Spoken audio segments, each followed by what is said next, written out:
Қыс қатты болған жыл еді. Таулардың басын ақ қар басып, өзендердің беті мұз болып қатқан. Ауыл шетінде атан тұратын. Ол аңшы әрі мерген болатын. Ауылда оның мергендігі туралы көп айтылатын. Қолына мылтық алса, көздегенін мүлт жібермейтін. Бұл Ұлы Отан соғысынан кейінгі жылдар еді. Соғыстың ауыр кезеңі артта қалып, халықтың тұрмысы біртіндеп жақсара бастаған уақыт болатын. Ауыл маңындағы шахта жұмыс істеп тұрды. Таң атқаннан кеш батқанға дейін шахтада еңбек қызатын. Оның арқасында көптеген отбасының жағдайы түзеле бастады. Ауыл таулы жерде орналасқандықтан қысы өте ауыр болатын. Кей күндері боран бірнеше тәулік бойы соғып тұрататын. Қардың қалың жауған соншалық, үйлердің терезесіне дейін қар үйіліп қалатын. Ауылға баратын жолдар жабылып, сыртпен қатынас үзіліп кететін. Боран күшейген күндері мектепте уақытша тоқтайтын. Балалар сабаққа бара алмай, үйлерінде отыратын. Кейде олар терезеден сыртқа қарап, боранның басылуын күтетін. Ал үлкендер қорадағы малды аман сақтап қалудың қамын жасайтын. Атам мұндай қыстарды көп көрген адам еді. Ол пештің қасында отырып, сырттағы ұлыған желдің үнін тыңдайтын. Кейде аңшы досы келіп, екеуі өткен күндерді еске алатын. Олар соғыстан кейінгі қиын кезеңдерді, халықтың қалай еңбек етіп, қайтадан тұрмысын түзегенін әңгімелесетін. Кеш түскенде ауылдың үстін тыныштық басатын. Тек алыстан шахтаның жарығы жылтырап көрінетін. Сол жарық ауыл адамдарына үміт сыйлайтын. Өйткені ол еңбек пен тіршіліктің белгісі еді.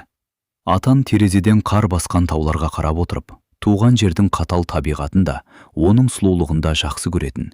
Қанша боран соқса да, қанша қыс ауыр болса да, бұл жер оның өмірі мен тағдырына айналған туған мекен еді. Бір күні түс ауа атамның үйіне аңшы досы келді.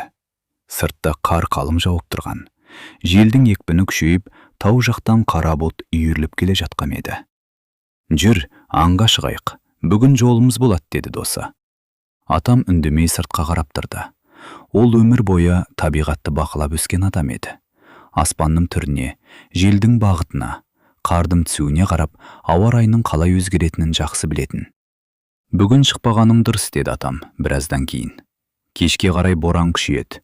Тауға барсаң қайту қиын болады». Досы күліп қойды. «Біз мұндай қысты аз көрдік пе? Ештеңе болмайды». Атам басын шайқады. «Табиғатпен күш сынасуға болмайды. Бүгінгі ауа райы маған ұнамайдыр. Мен мұндай күндері тауға шықпаймын». Бірақ досы оның сөзін тыңдамады. Ол аңшылық жабдықтарын жинап, мылтығын асынып алды. «Кешке дейін келемін», деді де есіктен шығып кетті. Атам оның артынан ұзақ қарап тұрды. Қар ұшқындап, жел күшейе бастаған еді. Біраз уақыттан кейін досының қарасы да көрінбей кетті. Атамды да түсінуге болады. Балалары тым кішкентай еді. Бірақ анан әлі дүниеге келмеген болатын. Ол қауіпті сезсе, аңға шықпайтын. Табиғаттың әр белгісін байқап, ауа райының құбылуын алдын ала болжай білетін. Күн еңкейген сайын аспан түнеріп, боран үдей түсті. Жел ауылдың үстін гүлдетіп соқты. Қар қалыңдап, айналаны ақ тұман басқандай болды. Атам терезе алдында үнсіз отырды. Оның көңілі алаң еді. Табиғаттың мінезін жақсы білетін ол, бұл боранның оңайлықпен басылмайтынын сезіп отырды. Ал досы болса, жалғыз өзі қарлы таулардың арасында келе жатқан еді. Бірақ ол сол сәтте бұл сапардың өміріндегі ең ауыр сынаққа айналатынын білген жоқ. Досы тауда жалғыз келе жатты. Қар тізеден асып, кей жерлерде белуардан келетін. Әр қадамын омбылап басуға тура келді. Суық жел бетін осып, дем алған сайын өкпесін қарып барады. Соған қарамастан ол аң іздеуді тоқтатпады. Қар үстінен жаңа із көрінсе, соған қарай бұрылып кетеді. Кейде тоқтап, айналаны шолып барайды. Бірақ ешқандай аң көзге түспейді. Біраз жүрген соң артына бұрылып қарады. Артында созылып жатқан өз ізін көрді. Қайтарда осы ізбен ауылға жетермін деп ойлады ол. Сөйтіп тағы да алға қарай жүре берді. Бірақ боран күшейе түсті. Жел көтерілген қарды аспанға шырып, айналаны ақ тұманға айналдырды. Аз уақыттың ішінде жаңа ғана анық көрініп тұрған іздердің шеті көмескілене бастады. Ол тағы да артына қарады. Ақ қар, тек ақ қар ғана. Қай жақтан келгенін ажырату қиындай түскен еді. Айнала бірдей. Ақ жота, ақ сай, ақ төбе. Аспан мен жердің арасы білінбейді. Бағытты аңықтайтын ештеңе жоқ. Ол жүрісін баяулатып, жан-жағына мұқият қарады. Ішін белгісіз бір мазасыздық билей бастады. Сол кезде алыстан қасқырлардың ұлыған дауысы естілді. Бір емес, бірнешеуі. Ұлыған үн қарлы таулардың арасымен жаңғырып келді. Ол еріксіз мылтығын қыса түсті. Қасқырлар әзірге көрінбейтін, бірақ олардың жақын жерде жүргені анық еді. Жел тағы да күшейіп, ұлыған дауыс барған сайын анық естіле бастады. Ол жүрісімді өтіп, қасқырлардың ұлыған дауысына құлақ түріп келе жатты. Кенет алдындағы бұталардың арасынан қызғылт түлкі атып шықты. Ең болмаса, осыны атып алайын. Құр қол қайтсам ұят болар, деп ойлады ол. Мылтығын тез көтеріп, көздеп атты. Тау іші тарс етіп жаңғырып кетті, бірақ түлкі оқ тегізбей жалт бұрылып көзден ғайып болды. Әттеген-ай, деді ол өкініп. Ол әрі қарай жүрді. Біраз уақыт ақ бөкеннің ізін іздеп шарлады. Бір жотадан екінші жотаға өтті. Бірнеше сайды аралады, бірақ ештеңе кездеспеді. Бүгінгі аңшылық осылай сәтсіз аяқталатын болды ма, деген ой мазалай бастады. Күнде еңкейіп бара жатты. Қыс күні қысқа. Кеш түспей ауылға қайту керек. Сол кезде қарсы алдындағы қалың қардың арасынан бір қара ноқат қозғалғандай болды. Әуелі анық көрінбеді. Кейін жақындаған сайын оның дәу қара қабан екенін аңғарды. Қабан да оны байқап қалған еді. Ол дереу тізерлей отырып мылтығын кезеді. Олдар тоңып қалғанмен барынша сабыр сақтауға тырысты. Осын алмасам болмайды, деп күбірледі. Қабан қозғалып бара жатты. Ол демін ішіне тартып, шүріппені басты. Мылтығыны тау тасты жаңғыртып жіберді. Қабан бір орында теңселіп барып құлады. Ол омбылап жүгіріп жетті. Қар тізеден келеді, әр қадам ауыр. Бірақ қуаныш оған күш бергендей еді. Қабанға жеткен соң оны бауыздап жіберді. Бір сәт қар үстіне отырып демалды. Кеудесін қуаныш кернеді. Бүгінгі еңбегім ақталды, деді өзіне өзі. Содан кейін ол қабанды иығына асып алды. Енді ауылға қайту керек. Бірақ ауыл тым алыстап кеткен еді. Күн көкжиекке таяп, айнала қарауыта бастады. Жел де күшейіп келеді. Ол жүрісін жылдамдатты. Бар ойы қасқырларға жолықпай ауылға аман жету. Бірақ дәл сол сәтте аспан күрт өзгерді. Жел ысқырып соғып, қарды аспанға көтеріп әкетті. Аз ғана уақыттың ішінде алапат боран басталды. Айнала аппақ тұманға айналды. Жаңа ғана көрініп тұрған төбелер мен жоталар ғайып болды. Ол артына қарады. Өзінің ізі көрінбейді. Ал қасқырлардың ұлыған дауысы бұрынғыдан да жақын естіліп келе жатты. Қабанды иығына асып алған ол барынша жылдам жүріп келеді. Бірақ боран күшейген сайын қайтар жол көрінбей бара жатты. Жел бет қаратпайды. Қар көзге кіріп, тыныс алуды қиындатты. Ол тоқтамады. Ауылға жетуім керек. Не болса да жетуім керек деп қайталай берді ішінен. Әбден тоңып қалған еді. Таңертеңнен бері нәр татпаған. Бірақ тоқтап тамақ жеуге батылы жетпеді. Әр минут қымбат сияқты көрінді. Кенет таудың ішін бұрынғысынан да қатты дауылдың үні басты. Ысқырған жел құдды бір ашулы мақұлықтай азынап келе жатты. Ол басын көтеріп аспанға қарады. Әдетте жұлдызға немесе айға қарап бағыт анықтайтын, бірақ аспан жоқ еді. Тек ақ түтек. Жер де ақ, көк те ақ. Қай жақтың шығыс, қай жақтың батыс екенін ажырату мүмкін емес. Сол кезде ғана оның жүрегін қорқыныш биледі. Ол адасқанын түсінді. Бойым бұрын соңды сезбеген үрей басты. «Я Алла, өзім жәрдем бере көр», деп сыбырлады. Қабанды қайтадан иығына түсеп салып жүре берді. Бірақ қанша жүргенімен ауылдың шеті көрінбеді. Бір төбеден асады. Арғы жағынан тағы бір төбе шығады. Одан әрі тағы бір жота. Бәрі бірдей, бәрі ақ, бәрі жат. Енді оның қай бағытта келе жатқанын өзі де білмейтін, кек жүріп келеді. Тоқтаса үсіп қалатындай. Жел күшейген үстіне күшейе түсті. Бір кезде ол аң-таң болып қалды. Әлгі қасқырлардың ұлыған дауысы мүлде жоғалып кеткен еді. Төңіректе өлі тыныштық орнады. Кек дауылдың ысқырған үні ғана бар. Бұл тыныштық қасқырдың дауысынан да қорқынышты көрінді. Таудың ішінде жалғыз өзі. Жан баласы жоқ. Алдында не барын көрмейді, артында не қалғанын білмейді. Ол қабанды қар үстіне тастап, тізесіне сүйеніп біраз дем алды. Қолдары жансызданып барады. Саусақтары тоңғаннан ауырмайды қалған. Басын көтеріп жан жағына қарады. Сол сәтте ақ түтектің арасынан қарауытып тұрған бір нәрсе көзге шалынды. Әуелі тас шығар деп ойлады, бірақ жақындай бергенде оның тау қуысындағы үлкен үңгір екенін аңғарды. Үңгірдің аузы қараңғы боп көрінеді. Ол орнынан әрең көтерілді. Бар күшін жинап, сол жаққа қарай жүрді. Жақындаған сайын дауылдың екпіні бәсеңдей бастағандай болды. Ақыры үңгірдің аузына жетті. Іштен мұздай қараңғылық есіп тұр. Ол бір сәт аялдап қалды. Сыртта ажалдай суық боран, ал алдында белгісіз қараңғы үңгір, бірақ басқа амал жоқ еді. Ол терең тыныс алып, мылтығын қыса ұстап, үңгірдің ішіне қарай қадам басты. Ол сақтықпен үңгірдің ішіне кірді. Әуелі жан-жағына көз жүгіртіп шықты. Үңгір бос сияқты көрінді. Иығындағы ауыр қабанды жерге тастап, терең дем алды. Шаршағанын енді ғана сезгендей болды. Сәлден соң үңгірдің түкпірлерінен және ауыз жағына жақын жатқан қураған шыбықтарды байқап қалды. Оларды жинап әкеліп, қалтасындағы сіріңкемен от жақты.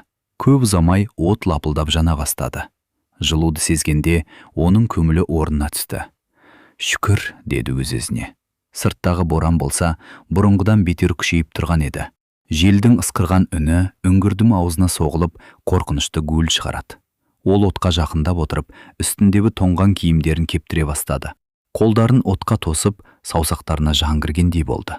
Біраздан кейін қабанның бір жуан етті жерінен кесіп алды. Ұзын шыбыққа шаншып, оттың шоғына ұстап қуыра бастады. Майы тамып, отқа тиген сайын шыжылдап дыбыс шығады. Көп ұзамай қуырылған еттің иісі үңгірдің ішіне жайылды. Ол таңертеңнен бері нәр татпаған еді. Сондықтан ет піскен соң асықпай жей бастады. Әр тістеген сайын бойына күш жиналып жатқандай сезілді. Оттың қызуы денесін жылтып, қарны да тойған соң көңілі біраз жайланды. Сыртқа көз тастады. Үңгірдің аузынан ақ түтек қана көрінеді. Боран әлі басылар емес. Боран басылған соң жолға шығармын деп ойлады ол. Асыққаннан пайда жоқ. Әуелі мына дауылдың беті қайтсын. Ол отқа тағы бірнеше шыбық тастады. Жалын қайта көтеріліп, үңгірдің қабырғаларына қызғылт сәуле түсірді. Бір сәтке бәрі тыныш сияқты көрінді. Жылы от, қуырылған ет, бораннан қорғайтын үңгір. Жылы оттың қасында отырған ол біртіндеп қалғи бастады. Таңнан бері көрген бейнеті аз емес еді. Қалың қар, боран, ұзақ жол, ауыр қабан, бәрі денесін әбден титықтатқан. Көздері ілініп кеткендей болды. Бір кезде сырттан естілген қардың сықырлаған дыбысы оны селк еткізіп оятты. Ол көзін ашып жіберді. От әлі жанып тұр.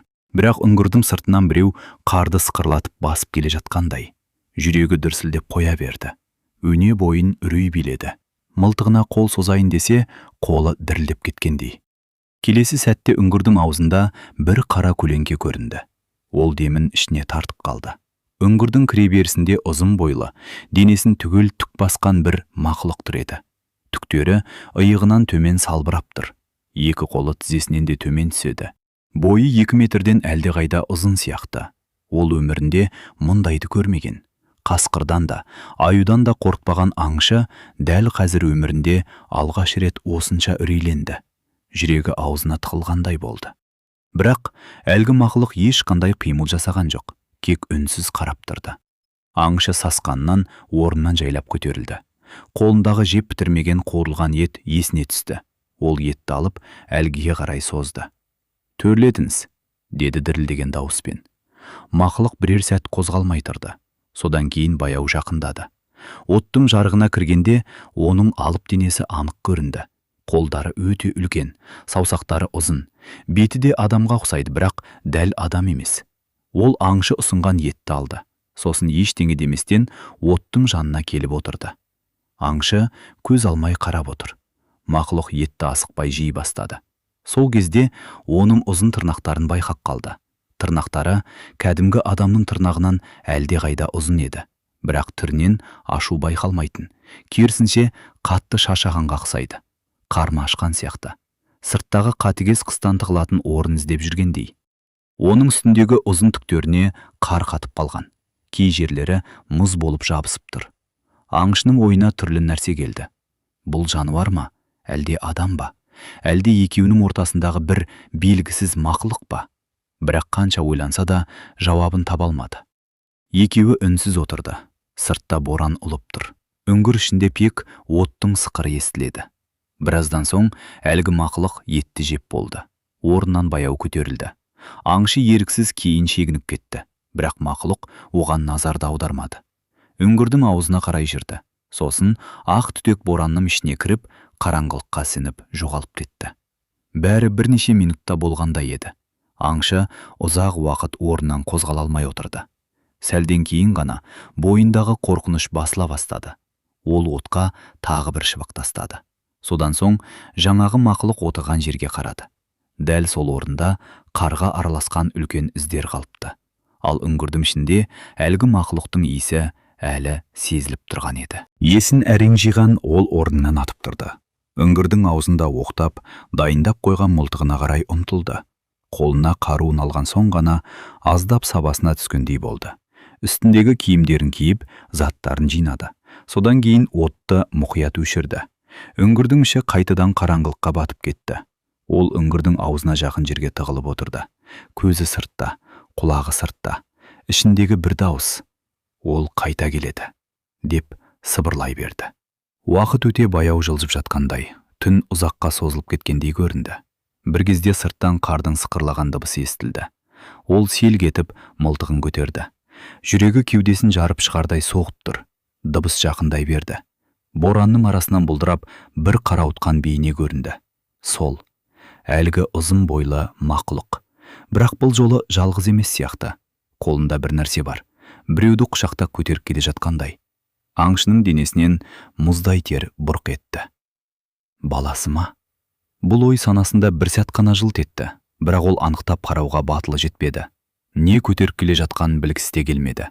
Қазір оның ойында жалғыз нәрсе болды: өз басын аман алып қалу.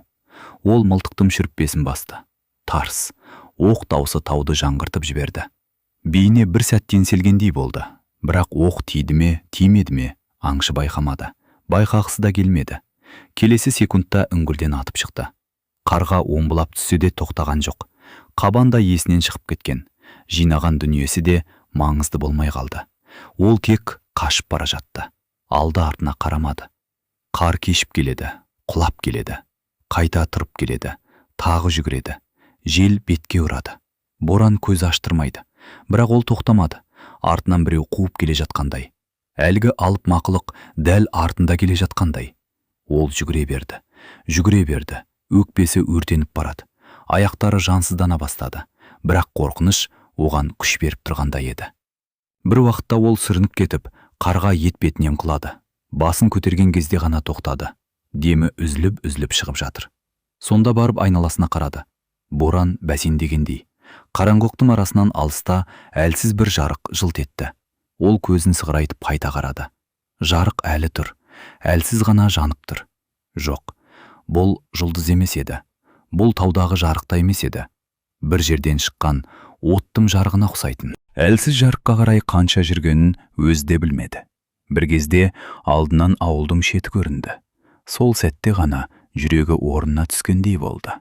Үйіне жеткен соң үстіндегі қарын қағып ішке берді. Денесі қалшылдап тұр еді. Көрген қорқыныша оңайлықпен ұмытылмады. Бірнеше күн бойы мазасы кетіп, түнде шошып оянып жүрді. Кейін молдаға барып, Құран оқытқан екен. Дұға жасатып, бойындағы үрейден арылуға тырысқан. Арада біраз уақыт өткен соң ол атамның үйіне келді. Екеуі дастархан басында отырды.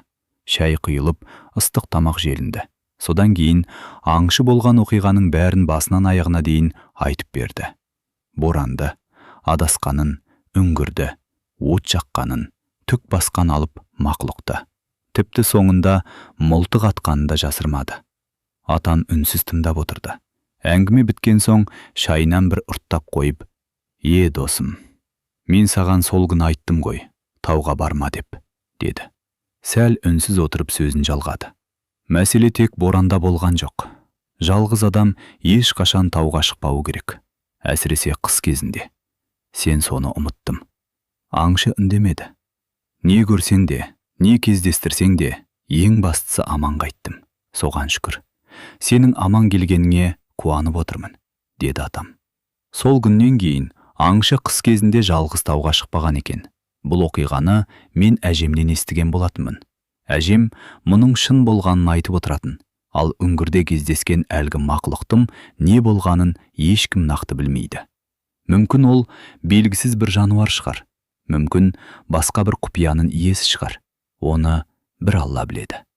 Осындай оқиға туралы естіп көрдіңіз бе? Егер ұқсас әңгімелер білсеңіз, пікірге жазып кетіңіз. Оқып шығу маған да қызық болады. Пікіріңізбен бөлісуді ұмытпаңыз. Бұл әжеммен естіген шын оқиға.